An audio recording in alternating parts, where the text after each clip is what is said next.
இப்போ பார்க்குற சேவை பார்த்தீங்கன்னா சேல்ஸு தான் இருக்குது. லொக்கேஷன் பார்த்தீங்கன்னா சென்னை.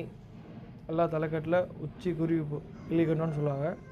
நல்ல தலைக்கட்டு பார்த்தீங்கன்னா தெரியும். நல்லா கதர் யாகுத்தில் வந்திருக்கும் சேவை. நல்லா டபுள் பாடியில் இருக்கும் சேவை கெப்பாசிட்டியாக. ரெக்கை பார்த்தீங்கன்னா இப்போ இருக்க கண்டிஷனு சேவை வந்து ஃபுல் கண்டிஷன் இப்போ இருக்கிறது பார்த்துங்க.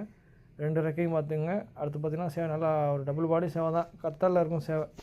கால் பட்டி பார்த்தீங்கன்னா நல்லா தெளிவாக இருக்கும் சேவலுக்கு. நல்லா தெரியும், பார்த்தாலே தெரியும். இப்படி மாதிரி வந்திருக்கும். நல்லா கத்தரில் சேவை பார்த்தா தெரியும். கட்டாக்கெல்லாம் கரெக்டாக டைட்டாக இருக்கும். லொக்கேஷன் பார்த்தீங்கன்னா சென்னையிலேருந்து பஸ்ஸு வந்து எல்லாருக்கும் ட்ரான்ஸ்போர்ட் பண்ணிக்கலாம். கமாலில் வந்து நம்பர் கொடுக்குறேன், பார்த்து எடுத்துங்க. டைம் பாஸ் யாரும் பண்ணாதீங்க. விருப்பப்படுறவங்க மட்டும் கண்டக்ட் பண்ணி எடுத்துங்க. எல்லா ஏரியாவுக்கும் பண்ணலாம். ஓனர் பேர் வந்து ஃபைசல். கட்டாக்கெல்லாம் கரெக்டாக டைட்டாக இருக்கும் சேவலுக்கு. அடுத்து வந்து பார்த்துங்க கால்